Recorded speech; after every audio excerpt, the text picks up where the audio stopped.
Abraham a marié Sarah, elle a un joli visage. Dis avec moi, joli visage.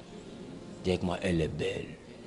Elle est tellement belle qu'ils vont en Égypte, il s'est dit, si tu dis que tu es ma femme, ils vont me tuer. Donc il faut dire que tu es ma soeur. C'est que Sarah était belle, on dirait sort. C'est-à-dire, elle est jolie, on dirait une flèche qu'on a lancée. Dis avec moi, Sarah avait un joli visage. Bon, là c'est bon, c'est-à-dire qu'Abraham aime les bonnes choses. On envoie Rebecca. Isaac ne la connaît pas. Au moins Sarah et puis Abraham, ils ont grandi ensemble. Ils se connaissent, ils se sont ramassés pour venir. Rebecca a grandi d'un coin. Isaac a grandi d'un coin. Ils sont allés chercher la femme. Il était dans les champs. C'est pas ça? Quand il passait, quand il l'a vue, elle était tellement belle, il l'aima. À cause de son joli visage, il a pris la femme, il l'a mis dans la tente de sa mère parce qu'elle lui rappelait la beauté de sa mère. Elle lui rappelait sa maman. J'ai compris que leur famille avait un problème, un lien de joli visage. Jacob, paresseux de son état, chez son père, pour reconnaître Ésaü, on sent son habit, parce que son habit sent sueur, parce qu'il aime travailler. Mais Jacob sent parfum. Donc son papa dit, avance que je sente ton habit, parce que l'odeur de mon fils que je vais bénir est comme l'odeur d'un champ que Dieu a béni. Tellement Ésaü est au champ, là, son habit sent champ. On connaît l'odeur de Jacob. L'habit, c'était un homme tranquille sous les tentes. Mais Ésaü était un habile chasseur. Regardez, un paresseux qui fuit la colère de son frère. Et dès qu'il arrive chez son oncle, il commence à draguer. Tu ne connais pas, hein? Mais non, il voit joli visage. Ça veut dire, Rachel était belle de figure et de taille. Eh Mawa, ça veut dire que tout est au rendez-vous sur Rachel. Quand Jacob l'a vue comme ça, il dit, je veux la marier. On dit, tu as même quoi? Il dit, je suis venu sur ma bouteille d'huile. Parce qu'il a voyagé avec huile. Hein? La Bible où il avait dormi, là. Quand il s'est levé, il a pris la bouteille d'huile qui était avec lui et il l'a versé sur le rocher. Qui se rappelle de ça? Il dit, moi j'ai voyagé avec huile. On dit, huile, ça ne peut pas. Il faut trouver autre chose. Je vais travailler alors. Donc tu as travaillé 7 ans. Jacob a travaillé 7 ans. Deux fois, j'étais en train de causer, lui, il est fatigué. Il dit, mais Jacob, il faut laisser à cause de femme, tu vas mourir. Hey. Jacob dit, ok, Esaü, j'ai compris. Je vais arrêter parce que tout mon dos me fait mal. Les moutons là sont têtus, les moutons là sont têtus. C'est pas un petit mouton, hein? Mais on finit de parler, on fait le Congo ça, hein? Mais dès que Jacob s'élève, qu'il voit Rachel net, il a oublié ce qu'on s'est dit. Mais Rachel aussi était jolie. Et c'est comme ça que le monsieur a fait 7 ans. Il dort Rachel, il se réveille Léa. On lui dit, non, on ne marie pas la petite soeur pour laisser la grande soeur. Il dit, bon, il faut quoi pour la petite soeur? On dit, il faut 7 ans encore. Allons-y, ça. Jacob a travaillé 7 ans encore. Tout ça parce qu'elle avait joli visage. Et il a tellement aimé joli visage qu'il n'a pas eu le temps de voir la destinée. On lui a imposé à la 7e année une femme qu'il n'avait pas aimée. Elle s'appelait Léa.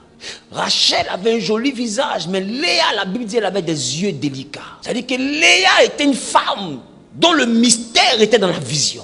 Il fallait être un homme au-delà du joli visage pour voir qui est Léa. Et comme lui ne voit pas qui est Léa, mais le papa de Léa, qui est un féticheur, Laban, qui a des théraphimes, qui est sorcier, il dit, petit, prends celle-là d'abord. Tu ne comprends pas, tu vas comprendre. Jolie qu'elle a là, laisse. Prends celle-là d'abord. Elle n'est pas jolie, hein. Prends. Sa beauté là, c'est dans son regard. Elle a des yeux délicats. Ses yeux sont particuliers. Fais attention. Et c'est un sorcier qui a donné une bonne femme à Jacob. Ça te choque, non? Pourquoi je dis ça? Quand les tribus, les enfants de Jacob viennent au monde, Rachel est stérile. Elle met au monde Joseph et Benjamin. Fin de l'histoire. Joseph, dans son plus haut grade, était pharaon par intérim. Après sa mort, son règne a disparu. On n'a plus entendu parler de la maison de Joseph. Joseph a disparu. Benjamin était l'arrière-grand-père de Saoul. Il a eu la royauté. Premier roi de chez lui. Il n'y a pas eu prince qui est devenu roi. Ils ont tout perdu. Des gloires inachevées. Derrière une belle femme. Des gloires inachevées. Ça commence et puis ça disparaît. Mais Léa qui avait des yeux délicats, c'est elle qui a mis Judas au monde.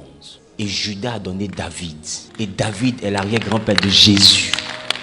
Ça veut dire que dans le ciel, c'est un enfant de Léa qui est sur le trône. Léa que Jacob n'aimait pas. Mais il a regardé comme son père et comme son grand-père. Joli visage. Non, dans ma famille, là, voici comment on fait. Mais le résultat que Dieu veut atteindre avec toi, est-ce que ça répond aux normes de ta famille? Dans sa famille, là, on marie joli visage. Mais yeux comme ça, là, on ne marie pas. Mais ce qu'ils ne savent pas, c'est que l'enfant ne va pas dans la direction de la famille. Lui va dans la direction du ciel. Donc la famille peut s'opposer. Mais l'enfant là sait que le choix que Dieu lui donne de faire est un choix qui n'envoie pas à plaire à la famille. Ça l'envoie à plaire à Dieu. Et c'est Léa qui a mis David au monde. Je vais même sauter tout cela. Puis je vais arriver chez le fameux David. David avait ses femmes. Mais il a vu la femme du riz. La Bible elle était belle de fille.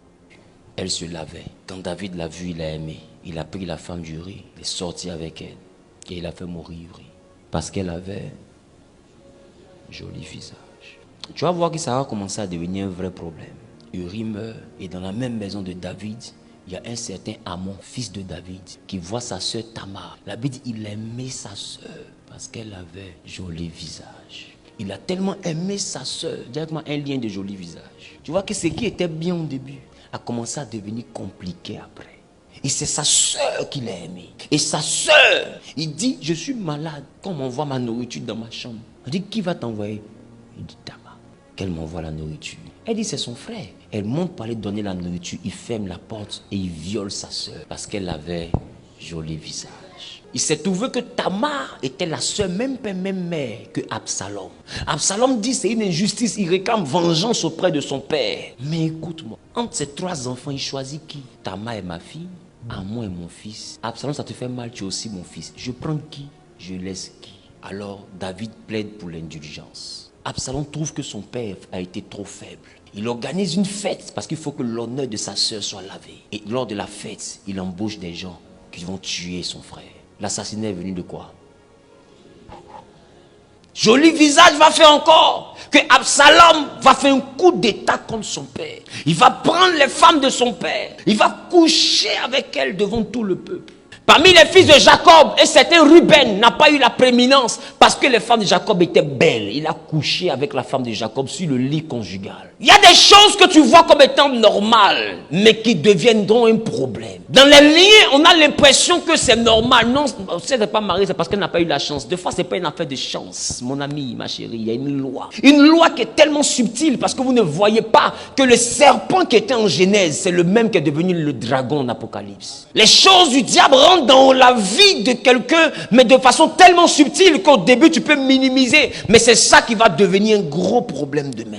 Quelle est la loi qu'il y a chez toi? Est-ce la loi du recommencement, de la stérilité, du célibat, de l'échec? Quelle est la loi? La loi peut venir de ta famille, mais la loi aussi peut commencer par toi. Il y a des choses que tu es en train de vivre qui vont devenir une loi.